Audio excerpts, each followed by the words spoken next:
datang di podcast Cili. Tempat ini saling berbagi cerita, saling mengasihi, dan saling menginspirasi. Aku Jenita. Hari ini kami akan ngobrol santai teman-teman, tapi penuh makna. Karena setiap suara mempunyai arti dan setiap cerita bisa menjadi inspirasi. Sesuai judul podcast kita, suaramu berarti, ceritamu menginspirasi. Dan aku senang sekali karena bisa berbincang dengan tamu yang sangat spesial. Beliau adalah menjelaskan untuk lebih dekat, menginspirasi kami anak-anak untuk lebih dekat dengan harapan dan cita-cita. Mari kita sambut Bapak Pengawas Pembina Sekolah. Selamat pagi, Pak. Selamat pagi, Nak. Silakan Bapak mengenalkan diri untuk kami semua. Terima kasih. Selamat pagi, Anda Jenita. Dan juga selamat pagi bagi teman-teman yang ada di luar sana yang menonton kegiatan kita kali ini. Ya, perkenalkan nama Bapak Tatang Hardiana. Bapak sekarang bertugas sebagai pengawas sekolah di Kecamatan Tawang. Jadi salah satu kecamatan di Kota Tasikmalaya yang di dalamnya ada yang namanya sekolah SD Yos Sudarso yang sangat luar biasa. Terima kasih, Pak. Bapak sekarang di dinas pendidikan membawahi ada beberapa kecamatan yang di bawah binaan Bapak. Ada 5 kecamatan yang ada di dalamnya sekolah-sekolah binaan, termasuk di antaranya Kecamatan Tawang. Alhamdulillah, perkenalkan Bapak ini namanya Tatang Hardiana. Lahir di Parepare Bapak mah, Neng, tahun 1963. Neng sudah ada belum itu? Oh, belum ada. Jadi Bapak hari ini usia Bapak sudah 62 tahun. Sudah kakek. Tapi Bapak tetap semangat. Alhamdulillah, terima kasih. Sewaktu Bapak masih kecil, apa Bapak suka bercerita dulu masih kecil? Bercerita, yang pasti suka bercerita. Cerita terkait dengan pengalaman Bapak, terkait dengan suasana kecil, suasana di saat Bapak, karena Bapak ini ada anak yang disebutnya kalau dulu polisi dan tentara itu disebut anak polong. Ya, jadi Bapak ini adalah suka duka sebagai anak seorang polisi, sebagai anak seorang yang tugas ayahnya dari tugas di sini, tugas ke sana dan sebagainya. Termasuk di antara tadi Bapak lahir di Parepare, Sulawesi Selatan ketika orang tua Bapak tugas di sana. Jadi cerita terkait dengan suasana daerah-daerah yang pernah ditinggali oleh Bapak. Oh begitu, Pak. Dan apakah mimpi Bapak waktu kecil? Mimpi atau cita-cita, ya, cita-cita Bapak waktu kecil, ketika itu Bapak memiliki cita-cita yang sangat sepertinya, ya, atau mempunyai cita-cita sebagai seorang tentara angkatan laut yang namanya KKO, Korps Komando Angkatan Laut. Itu cita-cita Bapak dulu sebelum sekarang ini menjadi seorang guru. Dulu ingin menjadi KKO, akhirnya Bapak menjadi seorang guru. Iya. Ya Bapak bisa berenang. Karena di angkatan laut. Padahal belum nggak bisa berenang. Dulu itu punya cita-cita sebagai KKO itu supaya Bapak mau berusaha untuk bisa berenang. Mau bisa berenang, cita-cita Bapak itu jadi KKO. Walaupun sampai hari ini berenangnya tidak bisa. Gitu, Neng. Apakah ada cerita yang Bapak pengawas bisa menginspirasi kami anak-anak agar kami percaya bahwa suara kami itu juga penting. Yang pasti cerita yang atau yang dimaksud oleh Neng Jenisa adalah cerita di mana cerita ini harus menjadi sebuah hal yang menginspirasi. Cerita terkait dengan dongeng. Kalau Bapak mah dulu Bapak diberi cerita yang sepertinya masih tetap menginspirasi. Mengapa? Karena dari dongeng tersebut ada pelajaran hikmah yang bisa diambil terkait dengan dongeng Sakadang Kuya dan Sakadang Monyet, yang artinya dari cerita tersebut bahwa kita di dalam melaksanakan kegiatan itu kita harus selalu melihat proses langkah-langkah yang benar. Ketika kita belajar juga perlu ada langkah-langkah yang benar. Jadi kita tidak bisa ujug-ujug ya. Jadi tidak bisa ujug-ujug. Harus ada proses yang benar untuk bisa mencapai tujuan tersebut. Sama dong Pak, aku juga suka mendongeng. Misalnya apa dongeng apa, Neng Jenny? Seperti dongeng kancil dan harimau. Oh, seperti apa tuh? Itu menceritakan tentang saling menolong Pak. Jadi hikmahnya terkait dengan saling menolong. Seperti apa misalnya? Contohnya misalnya. Misalnya harimau jahatin kancil. Nah, suatu hari harimau dapat daging, tapi dia tidak tahu di situ ada jaring untuk menangkap dia. Iya betul. Jadi dia makan daging itu dan langsung ditangkap dan dijaring. Di situ kancil lewat dan kancil takut. Apa aku bisa menyelamatkan harimau? Tapi karena itu tinggi, dia jadi gugup. Gimana caranya aku bisa menangkap dan memutuskan jaring itu? Dia mempunyai cara, Pak. Seperti apa itu? Seperti kayak dia mengambil barang, baru ini ranting diikat kepada tali, baru dilempar kepada jaringnya. Ranting yang sangat tajam. Nah, di situ dia terus dilempar dia dan putus deh jaringnya. Betul.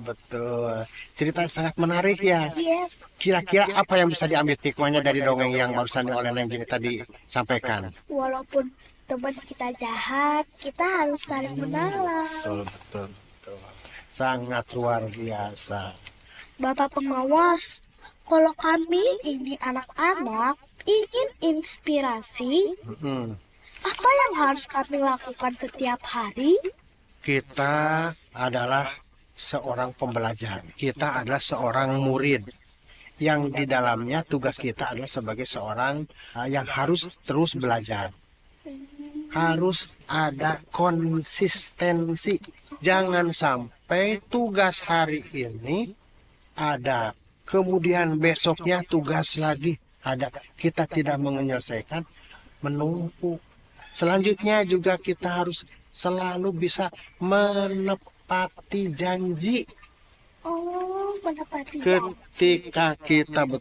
Ketika kita di dalam melaksanakan kegiatan, kita ada ucapan, janji dan sebagainya, harus ditepati janji tersebut. Karena janji tersebut adalah utang, yang pasti juga perlu disiplin, tanggung jawab dan sebagainya. Seperti itu ya, harus tetap kita melaksanakan kegiatan dengan penuh kesungguhan. Teman-teman, kita udah ada saran dari Bapak pengawas kita. Bapak pengawas, Ya. apakah Bapak mengetahui humaniora dan bagaimana tanggapan Bapak? Terkait dengan humaniora yang Bapak ketahui, ya Nengnya, humaniora itu ada salah satu cakupan dari sebuah disiplin ilmu yang terkait dengan mengeksplor budaya dan pikiran manusia. Ketika kita mempelajari humaniora ya, yang kita tahu terkait dengan ketika tahu bahwa manusia yang berbeda dengan yang lainnya itu adalah ketika kita ada perbedaan dengan tingkah lakunya, dengan akalnya. Kita cerdas, tapi sifat-sifat kemanusiaan kita tidak ada, sangat disayangkan. Jadi artinya ketika kita menjadi orang yang cerdas, orang yang pintar, tapi juga harus dibarengi dengan sifat kemanusiaan kita yang empati. Ya, jangan sampai menjadi anak yang sangat dibenci oleh orang lain. Karena dari segi kita manusia adalah manusia yang penuh kemanusiaan terkait dengan humaniora tersebut. Ya, Menurut Bapak pengawas, kenapa sih kami anak-anak harus belajar tentang kasih, tolong menolong, dan peduli sama orang lain? kita manusia. Ya, manusia tidak bisa hidup sendiri. Manusia yang satu memerlukan manusia yang lain. Ya, betul Neng ya. Jadi artinya perlu adanya sifat kasih sayang. Kita perlu adanya saling bantu-membantu dalam hasana di Sunda. Ada yang namanya istilah silih asah, silih asih. Apa itu, Pak? Silih asuh, apa itu? Ya, terkait dengan kita sebagai manusia itu harus saling mengasihi, saling mengasuh, saling mengasah sesama. Jadi supaya kita bisa terhindar dari hal-hal yang kita tidak inginkan.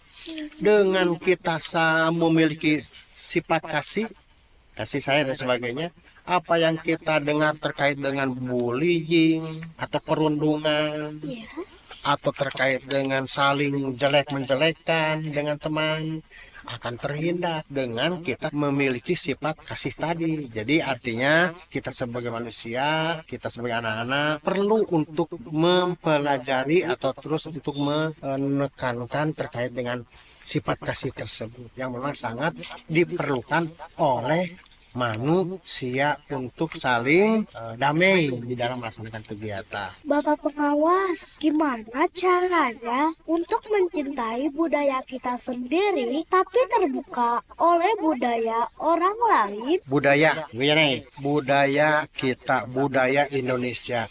Indonesia itu sudah memiliki budaya yang sangat luhung, yang sangat adiluhung, yang sangat tinggi nilainya.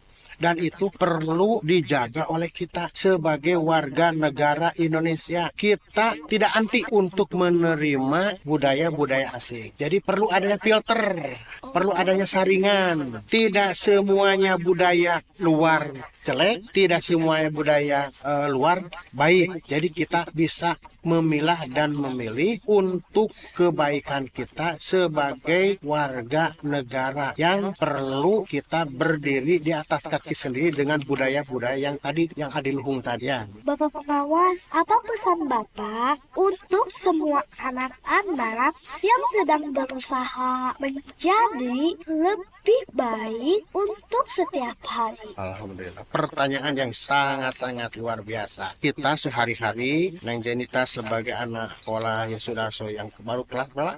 Kelas 4, terus belajar. Ketika kita di dalam melaksanakan kegiatan pembelajaran, ketika ada unek-unek, ada hal yang perlu dipertanyakan kepada Bapak Ibu guru, acungkan tangan. Silakan kembangkan terus rasa penasaran kita untuk bertanya. Jangan sampai ada hal yang perlu disampaikan atau yang mau dipertanyakan, kita diam, terus bertanya. Karena dengan bertanya kita akan bisa mengetahui. Apa pesan Bapak untuk kami anak-anak Yosudarso? Yang pasti terus belajar pepatah Sunda atau istilah Sunda di dalam kegiatan sehari-hari. Ada di dalam Sunda, dalam kata-kata Sunda yang namanya sok sanajan. Ada yang lagi kata Sunda atuda. Mohon untuk bisa dipraktekkan. Apa itu contohnya? Nah, kalau Bu Neng Janita belum bisa bahasa Sunda mungkin agak sedikit sulit. Ada seperti ini. Sok sanajan.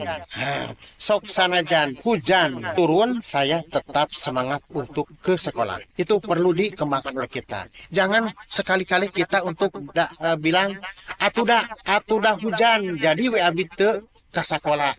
Jadi artinya sok sanajan dan atuda. Yang selanjutnya pesan Bapak untuk Ananda semuanya, diantaranya termasuk Neng Janita di sini adalah ketika suatu saat nanti ada teman kita mengajak untuk berdebat, kita layani. Layani bukan berarti layani bukan berarti kita yang mau menjadi musuh dan sebagainya. Ada istilah lawan berdebat adalah teman berpikir. Jadi ketika ada teman kita yang ingin berdebat dengan kita, silahkan oleh kita berdebat dengan kita dengan catatan bahwa yang berdebat itu adalah teman berpikir. Jadi kita akan terus berpikir. Ya. Kemudian ketika ada orang yang ingin bertanding dengan kita, lawan bertanding istilahnya adalah teman kita untuk membangun jiwa sportivitas. Satu lagi, lawan bertandang kita adalah apa? Teman kita untuk mengembangkan potensi diri. Jadi itu pesan yang mau Bapak sampaikan kepada Neng Jelita dan kawan-kawan yang ada di rumah terkait dengan apa yang harus kita lakukan untuk kita menjadi manusia-manusia yang bermanfaat di masa yang akan datang. Terima kasih ya Pak sudah datang ke studio Cilik kami. Sama-sama, Neng Jelita. Terima kasih teman-teman sudah mendengarkan podcast Cilik hari ini. Jangan lupa tetap semangat belajar dan bermain ya. Sampai jumpa di episode berikutnya. Tetap ceria, tetap bahagia. Semoga bermanfaat dan menginspirasi teman-teman semuanya. Bapak, boleh nggak Bapak mengikuti aku? Boleh, Pak. Mau apa?